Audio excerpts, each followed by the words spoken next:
नमस्कार, स्टॉक में आपका स्वागत है। सर, बात करते हैं मार्केट पे, बात करते हैं। और मार्केट पे सबसे पहले अगर बात करें तो सबसे पहले देखते हैं गिफ्ट निफ्टी में आपको ये क्यों दिखा रहा हूँ, ये इसलिए दिखा रहा हूँ कि 15 मार्च के दिन गिफ्ट निफ्टी 2:23 AM पर आपकी 129 पॉइंट बढ़ के क्लोजिंग दी है। ठीक है सर, 129 पॉइंट ऊपर। इसका कारण ये है कि डो जोन्स में आपके पिछले ट्रेडिंग सेशन में कितनी तेजी आई, लगभग डो जोन्स में 1.65% तक की तेजी आई। ठीक है, लगभग 675 अंकों की तेजी आई डो जोन्स में। उसके बाद अगर हम बात करें S&P 500 की बात करें तो उसमें भी 2.13% तक की तेजी आई। और नेस्डैक की अगर बात करें तो नेस्डैक में भी उस पिछले ट्रेडिंग सेशन में नेस्डैक में भी आपकी लगभग 2.6% तक की तेजी आई। तो ये जो ओवरऑल ग्लोबल मार्केट में तेजी रही, इस वजह से गिफ्ट निफ्टी भी ऊपर है। तो यहाँ से आप ये सोच सकते हैं कि जो सोमवार के दिन, मंडे के दिन अपना ट्रेडिंग सेशन अपना भारतीय बाजार जब खुलेगा तो उसमें भी पॉजिटिव न्यूज ही, मतलब पॉजिटिविटी ही आपको दिखाई दे सकती है। ठीक है, पॉजिटिविटी ही दिखाई दे सकती है। अब वो पॉजिटिविटी किधर जा सकती है, क्योंकि पिछले ट्रेडिंग सेशन में निफ्टी कहाँ बंद हुआ था, 22,397 पर बंद हुआ था। क्लोजिंग 22,397 दी थी। तो यहाँ से आपको निफ्टी में एक पॉजिटिव मूवमेंट रहने की संभावना है, और वो पॉजिटिव मूवमेंट निफ्टी को आपको 22,500 की तरफ ले जा सकता है। ठीक है, और अगर 22,500 की तरफ ले गया तो एक स्ट्रॉन्ग रेजिस्टेंस जो है 22,600 के लगभग है, जो तो 22,600 के पास अगर स्ट्रॉन्ग रेजिस्टेंस को तोड़ता है तो निफ्टी फिर ऊपर की तरफ जाने के लिए तैयार हो सकती है, एक शॉर्ट रैली आ सकती है। अब हम बात करते हैं कि सबसे पहले मैं कुछ ऐसी बातें करता हूं जिसमें कि आपको ये बताता हूं कि अमेरिका में कर्ज बढ़ रहा है और ट्रंप की टैरिफ पॉलिसी से समस्याएं आ सकती हैं और मंदी की तरफ जा सकता है अमेरिका। ठीक है, अब हम इस बात को अगर देखते हैं तो आप ये देखिए कि अमेरिका में मंदी की जो बातें हो रही हैं वो किस वजह से हो रही हैं। अमेरिका में अगर देखें तो डोनाल्ड ट्रंप जी हैं, वो क्या कर रहे हैं कि लगातार टैरिफ बढ़ा रहे हैं। अभी पिछले अगर ट्रेडिंग सेशन की बात करें या पिछली न्यूज की बात करें तो कनाडा से स्टील और एल्यूमिनियम के आयात पर उन्होंने शुल्क को दोना कर दिया। ठीक है, वहां पे शुल्क दोना किया तो ये लेवल टैरिफ कितना बढ़ाया, 25% से 50% की तरफ टैरिफ को ले गए। ठीक है, अब क्या हुआ, चीनी आयात पर भी उन्होंने कितना, चीनी आयात पर भी लगभग 20% शुल्क लगा दिया। जो चीनी की तरफ से सामान आता है, चीनी आयात जो है उस पर भी उन्होंने 20% का शुल्क लगाया। इस वजह से ये एक ट्रेड जो टैरिफ वार की जो स्थिति पैदा हो गई है, जिससे मार्केट में एक अनिश्चितता का सामना हो रहा है। अनिश्चितता मार्केट में फैली हुई है। यहाँ अगर देखें तो यहाँ आपको सारा कुछ स्पष्ट हो जाएगा। 25% से बढ़ाकर 50% हो गया। ठीक है, ये एल्यूमिनियम पर कनाडा से स्टील और एल्यूमिनियम के आयात पर शुल्क को दोगुना कर दिया। ठीक है, उसके बाद जो मैंने अभी आपको बताया, चीनी आयातों पर 20% का शुल्क लगाया। अब ये जो, क्योंकि जब ये इन देशों पे लगा रहे हैं, दूसरे देश भी इन पे लगाएंगे, जिससे क्या हुआ कि जिससे और भी आपको मार्केट में समस्याएं पैदा हो सकती हैं। ठीक है, लेकिन यहाँ अगर देखें तो जेपी मॉर्गन ने जो मंदी की संभावना थी उन्हें 25% से बढ़ाकर कितना कर दिया, 40% कर दिया। और ये कह रहे हैं कि मंदी की संभावना से इनकार नहीं किया जा सकता। वहीं अगर गोल्डमैन सैक्स की बात करें तो अमेरिका विकास पूर्वानुमान को 2.4% से घटाकर 1.7% कर दिया। और यह भी चेतावनी दी कि अगर ट्रेड पार्टनर जवाबी कार्रवाई करते हैं तो टैरिफ बढ़ोतरी से जीडीपी में 1% तक की कटौती हो सकती है। यही सब बातें हैं जिससे कि ये जो अर्थशास्त्री हैं वो अनुमान लगा रहे हैं कि मार्केट में मंदी आ सकती है। ठीक है, अगर यहाँ हम देखें तो आप देखिए कि अमेरिका का जो कर्ज है वो कितना, लगभग 36.2 ट्रिलियन से अधिक हो गया है जीडीपी का, 122%। जबकि अगले वित्तीय वर्ष में ब्याज भुगतान 1 ट्रिलियन से अधिक होने का अनुमान है। ठीक है, अब उसके बाद ट्रंप भी लगातार बयान देते हैं कि हम कुछ नया करने वाले, हम कुछ नया करने वाले हैं। इससे मार्केट में और अनिश्चितता फैलती चली जा रही है। अब ये तो बातें हुई अमेरिका के डर की, या मतलब अमेरिका में जो मंदी का डर है या मार्केट में जो पैनिक सिचुएशन है उसकी। अब हम बात करते हैं ये कौन है, ये है वॉरेन बफेट जी। इनको देखिए आप। अब अगर हम लोग जब आते हैं मार्केट में तो हम सोचते हैं कि हम क्या बनेंगे। हाँ, सब लोग सोचते हैं कि हम वॉरेन बफेट बनेंगे, हम मार्केट में इन्वेस्टमेंट करेंगे, हम पैसा मार्केट में बहुत सारा कमाएंगे। लेकिन लेकिन क्या होता है, लेकिन तब होता है कि जब मार्केट नीचे की ओर आता है। ठीक है, मार्केट नीचे की ओर आता है तब हमारा सब कुछ निकल जाता है कि अब न तो फिर आप लोगों को एक लॉन्ग टर्म इन्वेस्टर बनना होता है, ना आपको कुछ बनना होता है। फिर आप क्या होता है, फिर केवल ये होता है कि हाँ मार्केट तो नीचे जा रहा है, अब तो पैसा हमारा गया, अब तो पैसा हमारा डूबा। और उसमें क्या होता है, उसमें ये होता है कि जब स्टॉक आज के दिन की अगर मैं बात करूं, तो आज के दिन अगर स्टॉक्स अच्छे से अच्छे स्टॉक अगर देखे जाएं, तो आपको 50% या 60% नीचे दिखाई दे रहा है। ठीक है, 50% और 60% नीचे दिखाई दे रहे हैं अच्छे से अच्छे स्टॉक। उसमें चाहे आप रेलवे इंफ्रास्ट्रक्चर के स्टॉक देख लीजिए, रेलवे इंफ्रास्ट्रक्चर, चाहे आप जो अन्य स्टॉक जिनको आप लेना चाह रहे थे आज से 6 महीने पहले, ज्यादा दिन नहीं हुए, मात्र 6 महीने हुए हैं, और 6 महीने पहले जिन स्टॉकों में आप पोजीशन बनाने की सोच रहे थे, वो स्टॉक आज आपको 60% नीचे मिल रहे हैं। अब आप ये बताइए, क्या ये कंपनियां डूबेंगी? क्या ये कंपनियां, चाहे जो रेलवे इंफ्रास्ट्रक्चर की कंपनियां हुई, ठीक है, या इंफ्रास्ट्रक्चर से जुड़ी कंपनियां हुई, या ऐसी कंपनियां हुई जो कि अच्छे फंडामेंटल की कंपनियां हैं, ठीक है, जिनको आप आज से 6 महीने पहले लेना चाह रहे थे, मैं यही बात बता रहा हूं, चाहे आप कौन सी कंपनी देख लीजिए, रेलवे की आरबीएनएल देख लीजिए, चाहे आप, ठीक है, चाहे आप इंफ्रास्ट्रक्चर से जुड़ी कंपनी जुपिटर वेगन देख लीजिए, चाहे आप टीटागढ़ रेल देख लीजिए, ठीक है, उसके बाद अगर टीटा और स्टॉक्स की बात करूं, तो चाहे आप कुछ ऐसे स्टॉक देख लीजिए जिनको कि हम, जैसे हम बात करें कि आज से, चलो एनटीपीसी ग्रीन स्टॉक्स की बात करते हैं, ठीक है सर, एनटीपीसी ग्रीन स्टॉक्स की बात करें, बजाज हाउसिंग फाइनेंस की बात करें, तो ये स्टॉक जिनको आप लेना चाह रहे थे, अभी स्टॉक कहाँ मिल रहे हैं आपको? कहीं 80 80 रुपए पे, मान लो एनटीपीसी ग्रीन 90 रुपए के आसपास मिल रहा है, और जुपिटर वेगन या आरबीएनएल की बात करें, 300 300 रुपए के आसपास मिल रहा है, 350 रुपए के आसपास। थोड़ा प्राइस में मिस्टेक हो सकता है सर, क्योंकि अभी मैंने प्राइस एग्जैक्टली देखी नहीं है,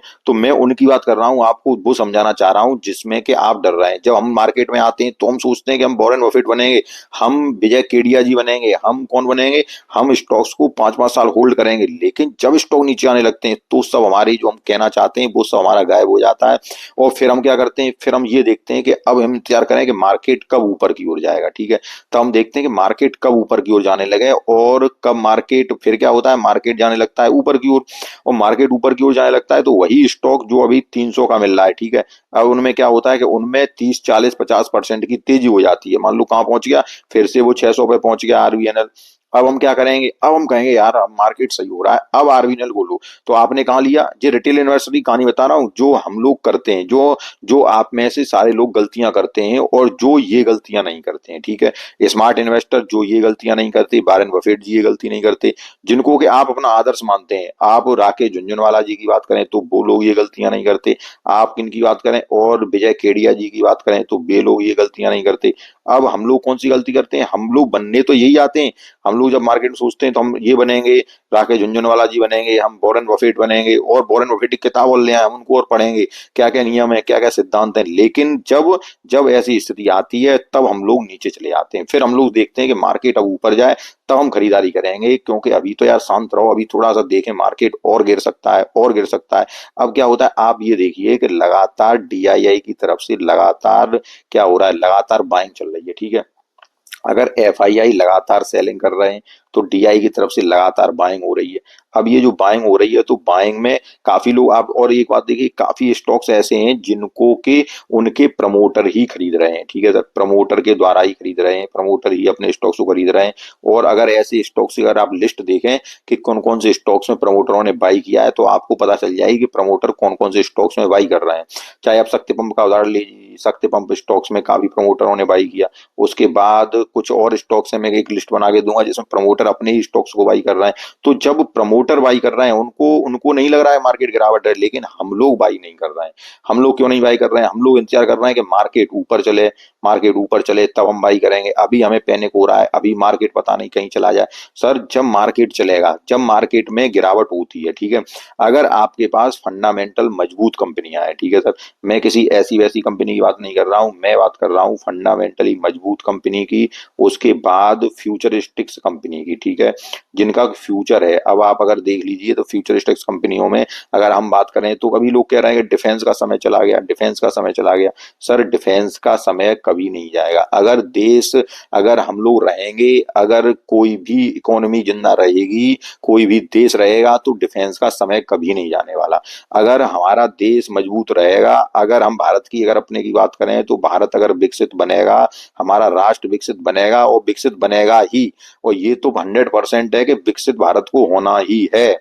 अब अगर भारत विकसित होगा तो फिर क्या डिफेंस में मजबूती नहीं आएगी? ठीक है सर, डिफेंस में मजबूती नहीं आएगी। अगर डिफेंस की बात करें तो क्या इंफ्रास्ट्रक्चर में मजबूती नहीं आएगी? अगर इंफ्रास्ट्रक्चर की बात करें तो क्या रेल में मजबूती नहीं आएगी? अगर रेल की बात करें और अगर कंपनियों की बात करें, जो कि कंपनियां, हाँ, जो कि इंफ्रास्ट्रक्चर से जुड़ी कंपनियां हैं, ठीक है, क्या उनमें मजबूती नहीं आएगी? तो जब उनमें मजबूती आएगी तो फिर हम क्यों डर रहे हैं? ये बात आप एक बार सोचिए कि हम क्यों डर रहे हैं, हम क्यों पैनिक कर रहे हैं। काफी लोग हो रहे हैं कि वो पैनिक कर रहे हैं और स्टॉक्स को नीचे बेच रहे हैं। तो कह रहे हैं कि हमारा मान लो अगर 50% बचा है, कुछ लोग मैसेज कर रहे हैं सर 50% ही बचा है, इसको ही ले लें। सर अब 30% बचा है, उसको ही ले लें। सर क्यों ले लो? आप मार्केट में आए हो तो मार्केट में आज अगर आप देखें तो ऐसा कोई इन्वेस्टर नहीं होगा जिसका पोर्टफोलियो 40 या 50% नीचे न हो, ठीक है, या 35%, 40% इतना नीचे न हो। कारण क्या है? कि कारण ये है कि ट्रंप जब आए थे तब ये लगा था कि ये, अब ट्रंप, भारतीय मार्केट ही बहुत उठा था, सब मार्केट बहुत उठे थे, लगा था कि ट्रंप नई नई नई पॉलिसियां लेके आएंगे, मार्केट को एकदम उठा देंगे। लेकिन विपरीत हुआ, उसके विपरीत हुआ। तो मार्केट उस विपरीत का अब जितना वो देना था, मार्केट को सजा देनी थी उसकी, तो वो लगभग 60% नीचे हो चुका है। अब करेक्शन का दौर जो हो रहा है तो उसमें क्या हो रहा है, प्रमोटर अपने शेयर बाई कर रहे हैं, कुछ अन्य इन्वेस्टर अपने पैसा जो लिए बैठे हैं, बड़े बड़े इन्वेस्टर, वो शेयर में बाइंग करना शुरू हो गए। तो मार्केट में अब ज्यादा पैनिक करने की जरूरत नहीं है।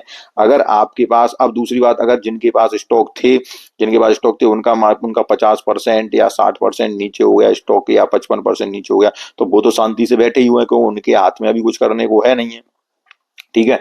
अब अगर जो जो जिनके पास है नहीं है, जिनके पास पैसा है, और वो भी सोच रहे हैं कि अब हमें थोड़ा सा और अब ऊपर मार्केट चलने दें, वो देख रहे हैं कि मार्केट को ऊपर चलने दें, हम तभी खरीदारी करेंगे। वो फिर कहाँ खरीद लेंगे? जब आरबीएनएल फिर से 600 रुपए का आएगा, ठीक है, तब वो 600 रुपए पे ही खरीदेंगे जाके। फिर से जब JWL 600 रुपए पे पहुंचेगा तब फिर 600 रुपए पे खरीदेंगे। फिर से अगर केपीआई बीवीएल स्टॉक जब आपका 900 रुपए पे पहुंचेगा, तब वहां पे खरीदारी करेंगे, तब देखेंगे अब मार्केट सही हो गया। फिर से केपीआईटी स्टॉक जब आपका कहाँ पहुंचेगा, केपीआई स्टॉक जब आपका 1800 पे पहुंचेगा, ठीक है, फिर से HG इंफ्रा इंजीनियरिंग जब आपका 1100 पे पहुंचेगा, ठीक है, तब आप इन्हीं स्टॉक में फिर से कहाँ खरीदारी कर लेंगे, 1100 पे खरीदारी कर लेंगे। HG इंफ्रा इंजीनियरिंग को खरीदारी कर लेंगे, केपीआईटी को 1800 पे खरीदारी करेंगे, बीबीएल को 900 पे खरीदारी करेंगे। और तब ये सोचेंगे कि हमने यार वहां खरीदारी नहीं कर पाई, जब हमें ये स्टॉक, बीबीएल जैसा स्टॉक 450 पे मिल रहा था, और केपीआईटी 1150 पे मिल रहा था, 1200 पे मिल रहा था। उसके बाद तब हम डर गए। तब केवल ये कहानियां रह जाएंगी। तो जो मैं आपको समझाना चाह रहा हूं, मार्केट में पैनिक करने की ज्यादा जरूरत नहीं है। अगर आपके पास कुछ है तो अच्छे स्टॉक, फंडामेंटली मजबूत स्टॉक, एनटीपीसी ग्रीन स्टॉक, अगर आपका लॉन्ग टर्म का उद्देश्य है, तभी मैं बात कर रहा हूं, मैं शॉर्ट टर्म में कोई बात नहीं कर रहा हूं। लॉन्ग टर्म में उद्देश्य है 3 साल कम से कम अगर आप लोग बैठ सको, ठीक है, अगर 3 साल निवेश करने के लिए बैठ सको तो मार्केट बहुत अच्छी पोजीशन पे है, कोई डर या चिंता की बात नहीं है। हाँ, शॉर्ट टर्म के लिए आप मार्केट में एंट्री न करें, ये बात आप कान खोलकर सुन लें। तो मैंने आपको काफी आती बातें बताई, काफी स्टॉक्स के नाम लिए मैंने आपको। अगर इनमें से स्टॉक्स आपको कुछ पसंद ना आए तो वीडियो को लाइक कीजिए, चैनल को सब्सक्राइब कीजिए। अगर मेरी बात आपको अच्छी लगी हो तो वीडियो को लाइक कीजिए, चैनल सब्सक्राइब। मिलते हैं नेक्स्ट वीडियो में, तब तक के लिए नमस्कार।